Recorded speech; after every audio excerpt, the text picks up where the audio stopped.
옛날 다윗 왕은 자신이 이 세상을 마칠 때가 올 것이라는 것을 알았고 이 세상을 마치고 나면 하나님 집에 가게 될 것인데 그때 혹시 하나님께서 자신을 환대해 주지 않으면 어떡할까 하는 그런 걱정이 있었던 것 같습니다.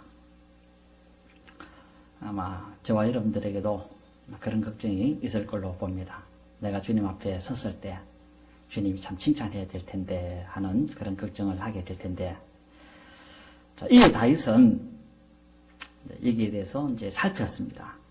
하나님 나라에서 환대 받는 자의 자격, 조건이 무엇인가, 그런 것들을 연구하고, 그리고 과연 하나님께서는 어떤 사람을 그의 궁궐에서 환대해 줄 것인가 하는 것에 대해서 살피면서 또 하나님께서도 이런 다윗의 가장한 마음을 기특하게 여기시고 그래서 계시를 주셨는데 그 정답이 오늘 본문에 기록되어진 이 15절의 15장의 말씀이라고 하겠습니다.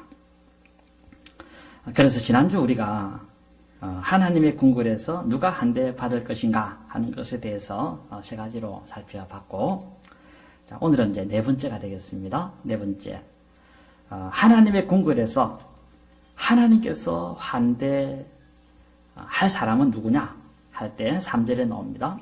그 보면 혀로서 남을 허물하지 않는 자가 환대를 받게 될 것이다 그랬습니다.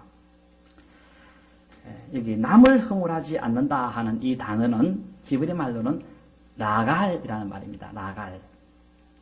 요 동사의 의미는 뭐냐면 비방자로서 열심히 돌아다닌다 하는 그런 의미를 가진 동사입니다.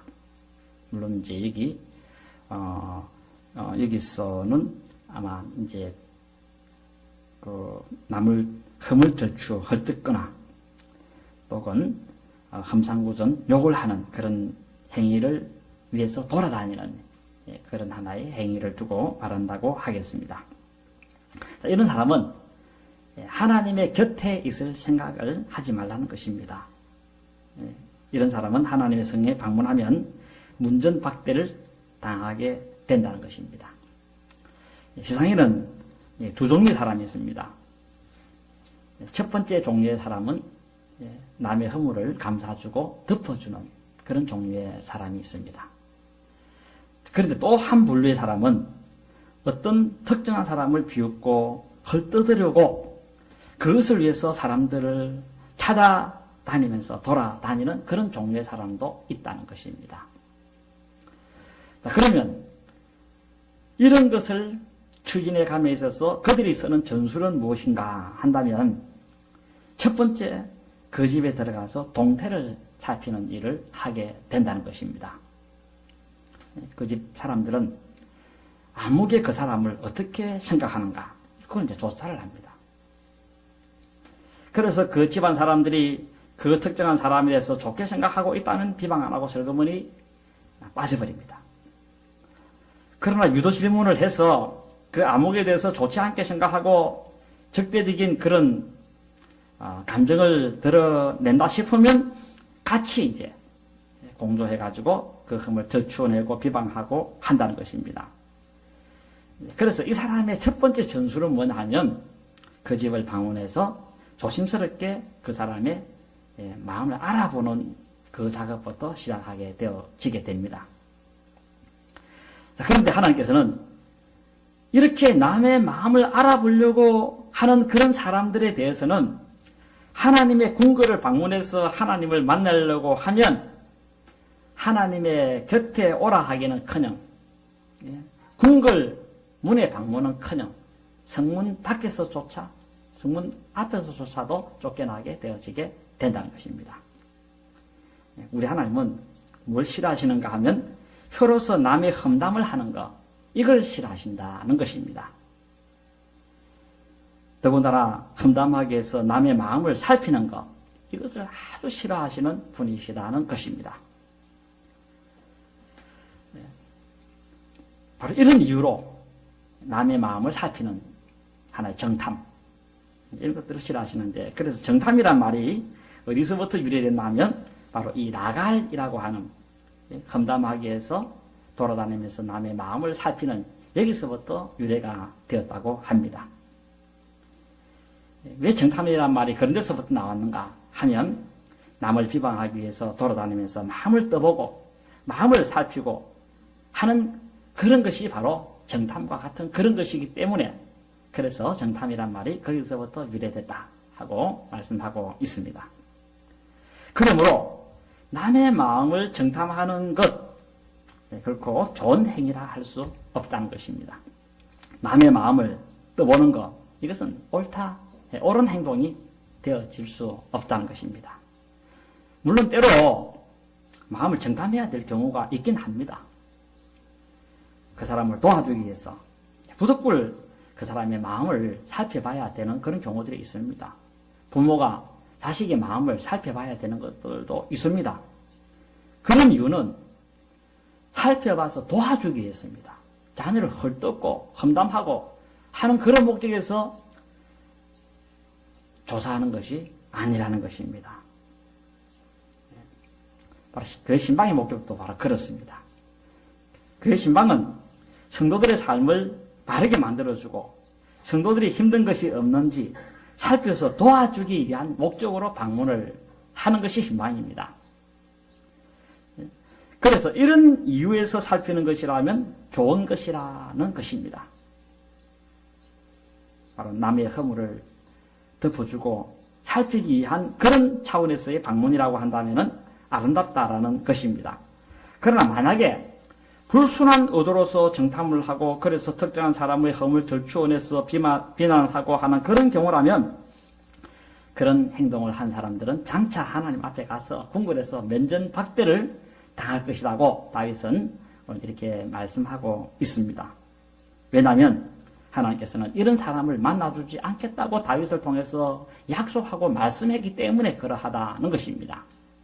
그래서 다윗은 그 비밀을 오늘 이 본문을 통해서 우리에게 드러내기도 한 것입니다. 불순한 마음에서 다른 사람의 마음을 살피고 다른 사람의 보관을 떠보고 이런 것들은 악이요 범죄 행위라는 것입니다. 이런 의미에서 여론조사도 때때로 범죄 행위에 속한 여론조사들도 많습니다. 여론조사 민심을 살핀다. 그렇지만 무조건 좋은 것은 아닙니다.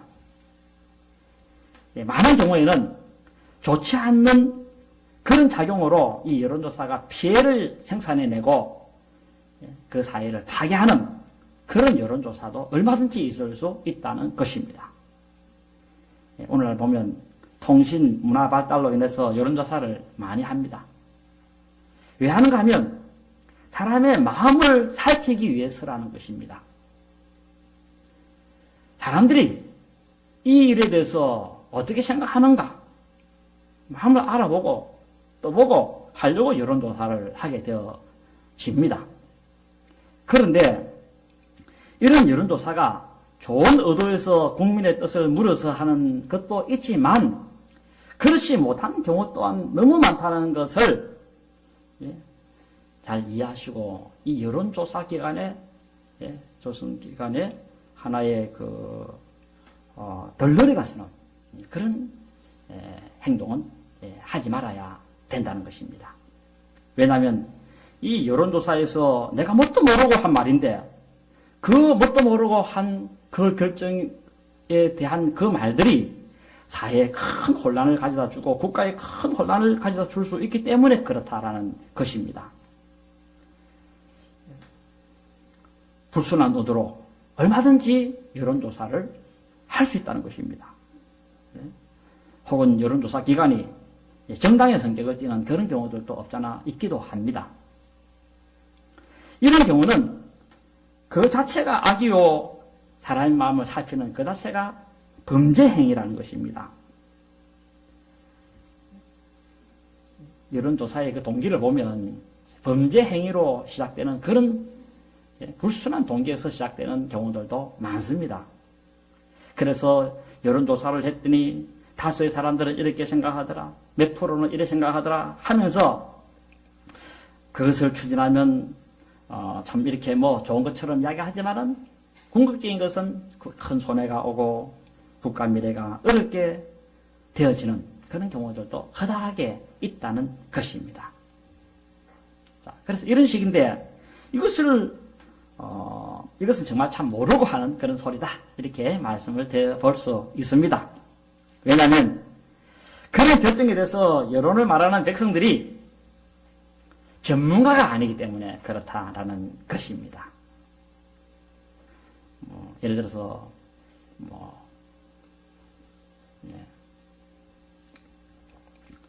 군사에 관한 이런 평화에 대해서 이야기가 나와서 서로 결정을 했다 할 때 그 군사에 대해서 일반 백성들한테 물어가지고 백성들이 뭘 알겠습니까?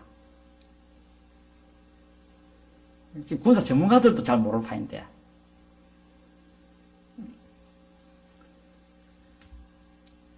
백성들은 전문가가 아닙니다. 전문가한테 물어가지고 만약 그런 결정이 나온다고 한다면은 수긍하고 동조할 수 있습니다. 그러나 백성들은 전문가가 아니기 때문에 엉뚱하게 말을 할 수가 얼마든지 있다는 것입니다. 뭣도 모르고. 그런데 이렇게 말한 사람이 많다고 해가지고 그것이 좋고 그것이 유익이 될 것이다. 이것은 옳은 것이 아니라는 것입니다. 왜냐하면 다수가 결정한다 해도 그 결정으로 소수의 사람들이 피해를 입고 손해를 보는 경우라면 그런 것은 가급적이면 자제하고 추진을 하지 않는 것이 옳다는 것입니다. 교회를 이끌어가도 그렇게 하지 않습니까? 다수가 이렇게 하기 때문에 무조건 나간다.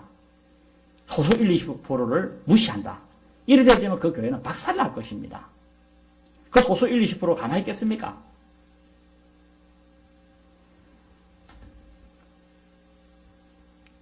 다수가 원한다고 무조건 추진하는 것은 이것은 옳은 것이 아닙니다. 바른 것이 아닙니다. 만약 이런 것이 옳다고 하면 공산주의 여론재판도 옳다고 해야 될 것입니다. 다수가 그렇게 생각하니까 소수의 사람은 적결 처형을 시켜야 된다. 이런 논리가 성립이 되어지게 된다는 것입니다. 그래서 역사를 보면 재판도 받지 않고 얼마나 많은 사람들이 공산주의 공개재판으로 인해서 억울하게 목숨을 잃어갔느냐라는 것입니다.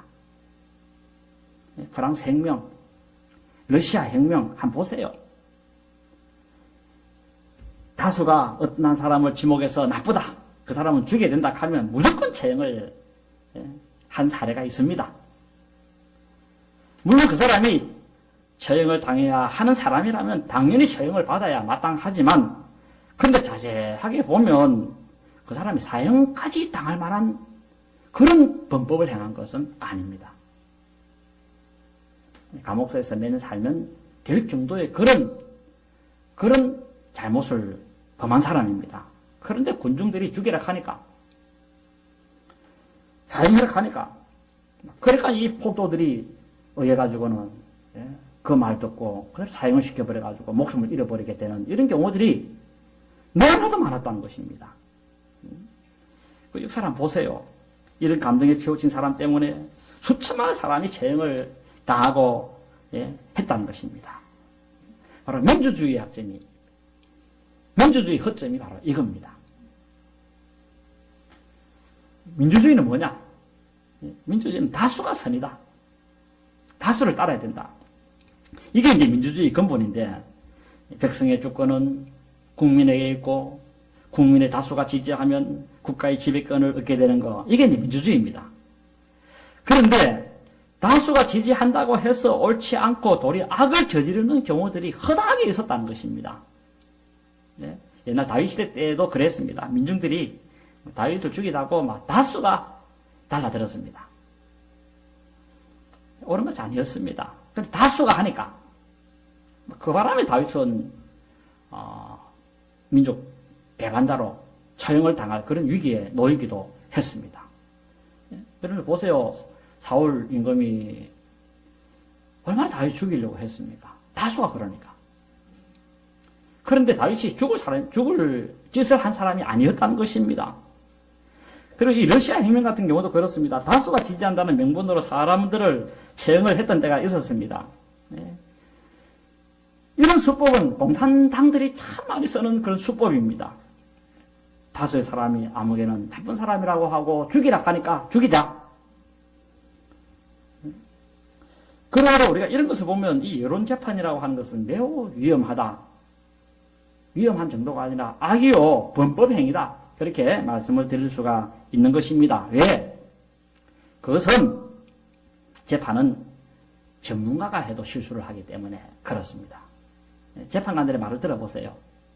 재판관들의 말을 들어보면 자신이 지난날 재판한 것에 대해서 예한을 남기는 그런 재판이 있다는 그런 이야기를 듣습니다. 지금 같았으면 내가 그런 재판을 이렇게 안 했을 것인데 하는 그런 예한을 남기는 경우가 있습니다. 재판관도 사람이기 때문에 실수를 할 수 있고 또 큰 실수는 안 해도 작은 실수는 할 수 있습니다. 그때 2년 정도 때려야 될 그 사람을 그때 내가 5년 때렸구나. 그런 생각이 들어질 수 있지 않겠습니까?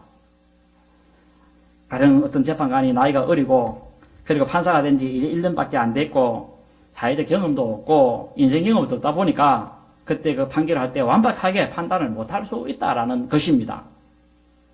그래서 재판관들도 지난날 재판을 돌아보면서 지금 같았으면 이렇게 재판을 했을 텐데 하면서 과거의 재판에 좀 아쉬움을 나타내는 그런 재판관들도 많이 있을 것입니다.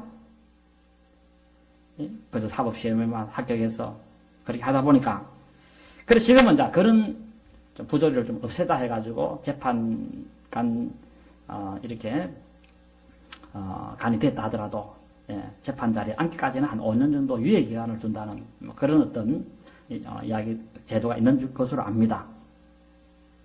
이처럼 재판을 전문적으로 공부한 사람도 이러하다면 일반 사람들은 재판 바로 하는 거 쉽지 않을 것입니다. 거기다가 전문성도 결여되어 있을 뿐 아니라 거기다가 감정의 흥분을 잘하는 그런 사람 같은 경우는 판결을 판판이 잘못할 수도 있고 그런 사람들이 모여가지고 아무개 죽여라 하면 죽이고 이것은 정말 악행 중에 악행이다. 그렇게 말씀을 드릴 수가 있다는 것입니다. 심지어 이 공산주의자들이 그 행했던 공개재판 보면 심지어 그 피고인의 말을 들어도 안 하고 죽이는 그런 사례들이 얼마나 많았습니까? 그러므로 이 여론에 의해서 선과 악을 구분짓는 것은 매우 위험하고 악하다라고 말씀을 드릴 수가 있습니다. 정치도 마찬가지입니다. 정치도 여론 정치를 많이 합니다만 이런 여론 정치가 좋은 면으로 작동할 수도 있으나 이게 나쁜 쪽으로 얼마든지 선동해서 작동될 수 있다는 것입니다. 분명히 나쁜 것인데 그렇게 하면 나라 미래가 어두워지는데 불구하고 여론을 충동시켜가지고는 악을 행하는 그런 경우들도 비리비리로 역사 속에 있어 왔다는 것을 우리가 염두에 잘 둘 수 있어야 할 것입니다. 과거 독일의 그 히틀러라는 사람이 그랬습니다. 분명히 이웃 나라를 침공해서 다른 나라 사람의 목숨을 빼앗고 땅을 빼앗고 하는 것은 나쁜 짓인 줄 알았습니다. 그리고 유대인이라는 이유로 그 민족을 무조건 잡아다가 가두고 죽이고 이런 짓은 범법 행위입니다. 그런데 왜 그렇게 했는가 하니까 독일 국민들의 다수가 그렇게 하자는 것입니다. 그래 나는 다수를 따라서 그렇게 해가고 있는 것밖에 없다. 이게 이제 히틀러의 말입니다. 국민의 뜻을 살펴보니까 국민의 뜻이 전부 그렇게 원하더라는 것입니다. 그래서 내가 그렇게 했다. 이게 히틀러의 변명입니다. 근데 이게 말이 안 되는 말이라는 것입니다. 적어도 국가 지도자라고 한다면은, 적어도 사람이라고 한다면은, 국민의 절대 다수가 원한다고 하더라도 그것이 악이요, 나쁜 짓이요, 좋지 않는 그런 것이라고 한다면은, 백성 100%가 원한다 하더라도 그걸 막아야 되는 것이 그게 지도자 아닙니까?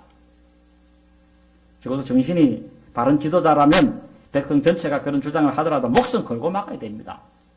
옛날에 중진들 보면 목숨 걸고 막다가 목 날아간 사람 있지 않습니까? 그 중신의 말을 들었다고 한다면은 나라가 참 평안했을 것인데 간신들 말 듣다가 큰일 나는 그런 경우들도 얼마나 많습니까? 이게 악이다 싶으면 모든 국민이 원해도 안 해야 한다는 것입니다. 그런데 히틀러는 국민이 다 원하니까 그렇게 하다가 엄청난 불행이 오게 되어 이루어지기도 했습니다. 오늘 여러분들은 지금 왕정시대에 사는 것이 아니고 민주주의 시대에 살고 있습니다. 그리고 이 민주주의에는 단점이 있다는 것을 알고서 여러분들이 잘 처신을 해 가야 한다는 것입니다.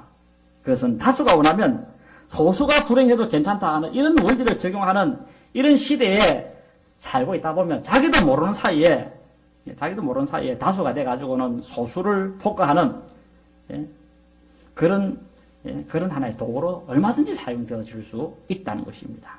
이것을 기억하고 조심하고 주의해서 살 수 있는 여러분 되시기를 바랍니다. 왜? 이렇게 하다가는 하나님 앞에 갔을 때에 하나님 문제에서 박대당할 수 있다라는 것입니다. 왜 그러냐? 민주주의 때문에 그렇습니다. 이런 변명 핑계가 하나님 앞에서는 통하지 않는다는 것입니다. 오늘날 민주주의 시대, 이 민주주의라고 하는 이 민영 아래 사람들의 도덕성이 얼마나 떨어져 있는가, 이것을 잘 간파할 수 있어야 한다는 것입니다. 다수가 선이고 소수는 악이고 이런 것이 아닌데도 불구하고, 물론 소수가 다수에 의해서 시정을 받아야 될 때도 많습니다. 그러나 소수가 더 정직하고 올바른 경우들도 얼마나 많았습니까? 갈릴레이 같은 경우가 지구는 둥글다 하니까 어디 지구가 둥글냐 하는 그런 소리가 너무 크다 보니까 그래서 지구가 팽팽하다 사람이 이겼지 않습니까? 한때는. 역사적으로 보면 다수를 등에 업고 소수에게 횡포를 부린 경우들이 많습니다. 그러므로 이런 민주주의에 약점이 있다는 것을 알고 조심해야 나중에 주님을 만날 때에 우리가 외면을 받지 않게 될 것입니다. 임진왜란때도 그랬습니다. 임진왜란때도. 당시 소문은 뭡니까? 일본이 쳐들어올 수도 있으니 성벽을 보강하자 였습니다. 이렇게 하는 것이 국가의 정의였고, 그리고 옳은 것이었습니다. 일본이 쳐들어온다 하는데, 그러면 백성들의 목숨이 날아가는데, 이것보다 더 소중한 것이 어디 있겠습니까? 그래서 선조 임금은 이런 사실을 알고 전 지역에 하달을 했습니다. 일본이 쳐들어올 수도 있으니 각 지역의 성들은 보강하고, 그리고 또한 성벽을 견고히 해라. 자, 이런 지시를 받고 백성들은 그 성벽을 보강을 했습니다. 성벽 건축, 토목 건축인데 이게 얼마나 힘듭니까? 요즘 같은 경우가 장비가 좋아가지고 포크레인으로 하면 되지만 그때는 손으로 해야 되는 때인지라 어렵고, 그거다 농부인까지 겹쳐가지고 지금 농사 짓는 것만 해도 한 짐이 돼가지고, 그래서 지금 다조간 사람도 지금 모내기를 해야 될 그 판국에 성벽을 그렇게 건축을 하게 되었으니 백성들의 불만 또한 굉장했을 것입니다. 너무 힘들다, 너무 어렵다. 그리고 전쟁이 안 일어날 수도 있는데 안 일어나면 이건 말짱 거 아니냐. 그래서 백성들이 정부의 이런 어떤 하나의 정책에 대해서 비난을 가했습니다. 이건 어느 한 부분만이 아니라 전 백성들이 다 들고 일났습니다. 꼭 이래야 되나 하면서 민심이 흉흉해졌습니다. 그러자 아이고 정부가 이렇게 하다가는 막 폭도 그 어떤 그런 혁명이 일어난 것 같고 싶어가지고는 막 그냥 막 적당히 알아서 해라 하고 말아붙습니다. 그러나 그 선한 것을 추진하지 못한 결과 어떤 사태가 벌어졌습니까? 전쟁이 터지고 난 뒤에는 혹독한 대가를 치러야 했습니다. 수많은 백성들의 목숨을 다 잃어버리는 그런 결과가 오게 되었었고, 그리고 일본군의 그 파죽기스로 밀고 올라오는 바람에 경복궁이 함락돼 버리고 엉망진창이 되고 말았다는 것입니다. 바로 이 민본정치 위험이 바로 이런 것입니다. 백성을 위한다는 것이 백성의 목숨을 잃어버리게 할 수도 있다는 것입니다. 그러므로 민본도 중요하지만은 민본보다 더 중요한 것은 그것이 정의인가 정의가 아닌가, 이것을 잘 살펴서 모든 일들을 행할 수 있어야 한다는 것입니다. 정의는 그렇습니다. 정의는 성을 쌓아야 되는 것이 바로 정의입니다. 그러면 정치인들이 백성들이 무슨 좀 오마하고 불평하더라도 요걸 좀 먹더라도 그걸 추진을 해가야 했다는 것입니다. 인기가 떨어지더라도 나라에 정말 미래와 장래가 걸린 것이라고 한다면은 그렇게 밀어붙여야 했다는 것입니다. 그런데 민심이 이러니 어쩔 수 없다.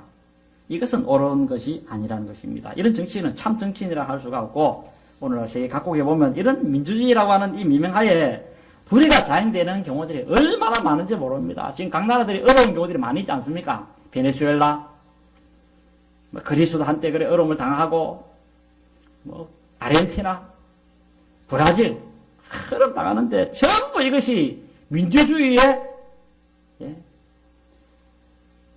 잘못 작동되는 그것 때문에 그런 결과가 지금 왔어. 백성들이 지금 얼마나 고통을 당하고 있습니까? 그리고 이런 것의 결말은 뭐냐? 이런 것의 결말은 하나님께서 이 세상을 형벌하게 될 것으로 기결되어지게 된다는 것입니다. 앞으로 하나님께서는 정의도 아니고 악을 다수가 원한다는 미명 아래 행하는 이 인류에게 엄청난 재앙을 내리실 것에 대해서 예고를 하셨습니다. 그 보세요. 베드로후서 3장에 보세요. 앞으로 이 세상은 뜨거운 불에 녹아질 것이다. 그렇게 예고를 했고, 그리고 또한 사도 요한도 지구가 불탈 것에 대해서 그렇게 예고를 다 해놨습니다. 엄청난 재앙이 앞으로 벌어질 것에 대해서 그렇게 말씀하셨는데, 오늘 그런 날이 자꾸 오고 있는 줄로 아시기 바랍니다. 인간들이 하는 그 모든 행동을 바라볼 때에, 그러면 여러분들은 그런 거룩한 여러분들의 행실은 거룩한 행실로서 대비하고 잘 준비할 수 있는 사람이 되시기를 진심으로 바라고, 주님 앞에 만났을 때 주님 곁에 있기를 원하는 사람, 주님께서 여러분들의 방문을 환영해 줄 수 있는 사람, 환대해 줄 수 있는 그런 준비를 이 땅에서 하시는 여러분 되시기를 진심으로 바랍니다. 다섯째, 이웃에게 악을 행하는 자는 방문을 받아주지 않는다 하고 하나님이 다윗을 통해서 말씀하셨습니다. 여기 악이라고 하는 것은 나쁜 짓을 두고 말합니다. 남을 해롭게 하고, 남의 마음을 불편하게 하고, 남을 신경질 나게 만들고 하는 그런 행위, 이런 행위를 한 사람은 하나님의 궁궐에서 쫓겨나서 슬피 울며 이를 감히 있을 것이다 하고 오늘 다윗을 통해서 시편 15편에서 말씀하시고 계십니다. 여섯 번째, 그의 이웃에게 비방하지 아니하는 자를 반대한다 그랬습니다. 이웃에게 비방하지 않는다 하는 이 말은 헤르파라는 말인데, 비웃는다 하는 그런 뜻입니다. 여기서 말하는 것은 비웃는다. 사람은 비웃음을 받을 존재가 아닙니다. 사람은 하나님의 최고의 피조물이기 때문에 비웃음을 받을 그런 위치에 있지를 않습니다. 금강산, 백두산, 한라산은 비웃음을 받을지라도 니는 아름답지 못해, 니는 형편없어 하면서 비웃음을 받는 일이 생긴다 하더라도 하나님이 만든 이 사람만큼은 비웃음을 받는 존재가 아니라는 것입니다. 사람은 하나님의 최고의 뛰어난 작품이기 때문에 그렇습니다. 이런 위대한 존재를, 이런 위대한 작품을 손가락질하고, 그리고 또한 놀리고, 이것은 사람에 대한, 하나님이 사람에 대한 예절도 아니지만 그 사람을 만든 하나님에 대한 예절도 아니라는 것입니다. 여러분, 사람을 존중하시기 바랍니다. 사람을 존중하는 것이 곧 하나님을 존중하는 것입니다. 그래서 오늘 여기 비웃지 않는다. 여러분들은 절대 사람을 비웃지 말고, 그리고 사람을 손가락질하고 놀리는 그런 행위만큼은 우리가 자제를 할 수 있어야 되겠고, 일곱 번째, 하나님의 궁궐에서 받아줄 사람은 눈으로 망령된 자를 멸시하는 자입니다. 여기 망령된 자라는 말은 마스라는 말인데 독립형 분사입니다. 여기 멸시받는 자 하는 그런 뜻입니다. 그러니까 하나님께서 존대하는 사람이 있고 하나님이 아주 멸시하는 사람이 있습니다. 하나님이 아주 무겁게 생각하는 사람이 있고 하나님이 아주 가볍게 생각하는 사람이 있습니다. 두 종류가 있는데, 이렇게 하나님이 가볍게 생각하는 사람에 대해서는 너희들도 같이 가볍게 생각해버려라 라는 것입니다. 너희들도. 하나님이 무겁게 생각하는 사람에 대해서는 너희들도 하나님을 무겁게 생각해라. 만약에 이 말씀을 어기고 하나님이 아주 멸시하는 사람, 하나님이 아주 경계를 여기는 사람을 겁을 내고 말이지. 벌벌벌 갑에 튀고, 떨고, 무수하고, 그렇게 하게 되면 나중에 하나님 앞에 가면 항패를 당할 수 있습니다. 내가 싫어하는 그 사람을 향하여 너는 그렇게 발벌 떨었나? 뭐가 웃었나 그 사람이? 하면서 하나님께서 나중에 문전박대 당할 수 있다는 사실을 다윗은 경고를 하고 있습니다. 여덟 번째, 여호와를 두려워하는 자들을 존대하는 자. 네, 이런 자의 방문은 하나님께서 환대하시겠다 그랬습니다. 예, 그래서 믿는 사람들 중에서도 보면 유독 하나님을 겁내는 사람이 있습니다. 유독. 예, 믿는 형제들 중에서도 보면 유독 하나님을 무서워하는 사람이 있습니다. 예, 다른 것에 대해서는 떨지 않아도 하나님에 대해서는 부들부들 떠는 그런 사람이 있습니다. 구약에도 들어있어요. 그런 사람들이. 이런 사람에 대해서는 존대해라는 것입니다. 그런 사람은 하나님께서 하나님 나라 가면 하나님이 환영하고 하나님께서 환대하고 그렇게 한다는 것입니다. 하나님을 두려워한 사람이 있거들랑 그런 사람은 재산이 있건 없건 출세를 했건 안 했건 나이가 많거나 적거나 신체 특징에 관계없이 그런 사람을 존중히 여기라는 것입니다. 존경하여 받들어 대접하는 것. 하나님을 두려워하는 그런 사람에 대해서는 말도 해도 깍듯하게 해라는 것입니다. 가난하다고 업신여기지 말고 가볍게 대하지 말고 우습게 대하지 말고 정중하게 대하고 아주 귀하게 대하고 그렇게 하라는 것입니다. 자, 그렇게 하면 하나님 앞에 궁궐에 가서 하나님 내가 당신 곁에 좀 믿고 싶습니다 하면 하나님께서 그래 내게 되서라 하고 하나님이 그렇게 허락해주고 인정해 주시게 된다라는 것입니다. 아홉 번째, 서운한 것은 해로울지라도 변하지 않고 약속을 지키는 그 사람이 하나님의 궁전에서 환대를 받는다는 것입니다. 한번 한다 했으면 그 약속을 지키는 사람, 이런 사람은 하나님께서 알아주십니다. 손바닥 뒤집듯이 전에는 이 말했다가 이번에는 이 말했다가 하는 그런 사람을 만날 때 우리는 조심할 수 있어야 한다는 것입니다. 열 번째, 위자료 받으려고 돈을 꾸짖지 않는 사람, 이런 사람이 환대받는다 그랬습니다. 구약의 그 법에 보면 동족끼리, 이스라엘 유대인들끼리 같은 민족끼리는 돈을 빌려줘도 이자를 받지 말라 했습니다. 신명기 23장 19절.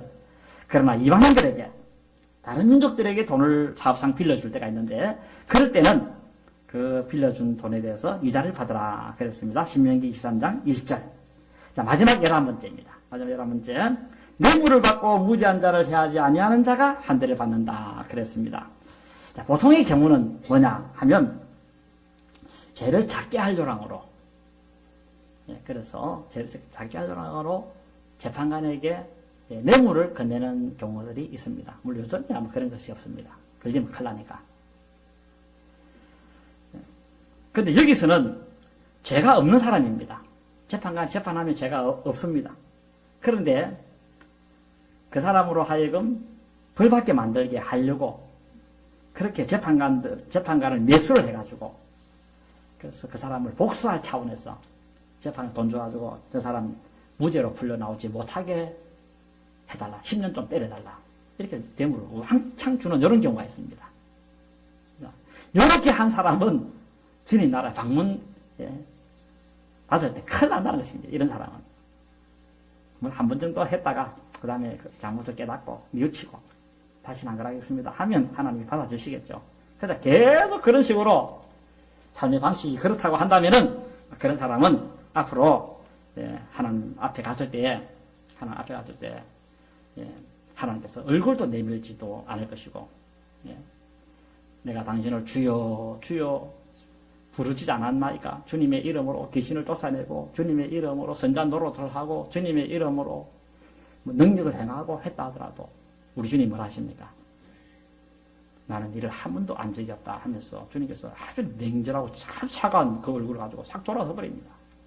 그러면 이제 완전히 큰일 나게 되어질 것인데, 자, 그래서 앞서 이제 11가지 말씀드렸습니다. 이런 태도를 취한 사람은 오늘 다윗은 그렇게 선언을 합니다. 영원히 흔들리지 않으리라 그랬습니다. 여기 영원히 흔들리지 않는다 이 말은 안전이 보장된다 하는 그런 뜻입니다. 하나님 앞에 갔을 때 안전이 보장되어야 됩니다. 하나님께서 이런 사람의 안전은 보장해 주시겠다. 그렇게 약속을 하셨습니다. 자, 오늘 이 말씀을 통해서 장차 주님을 만날 때 환대받으시기를 바라고 천국에서 안전이 보장되는 이런 삶을 살 수 있기를 진심으로 바랍니다. 천국에서 두근두근 불안하고 떨고 이건 천국 될 수도 없겠죠. 없는데 여러분들이 이렇게 이런 행동을 행한 사람에 대해서는 안전이 보장되는 그런 삶을 하나님이 허락해 주신다 하고 약속하셨던 이 말씀을 잘 기억하시기를 바랍니다.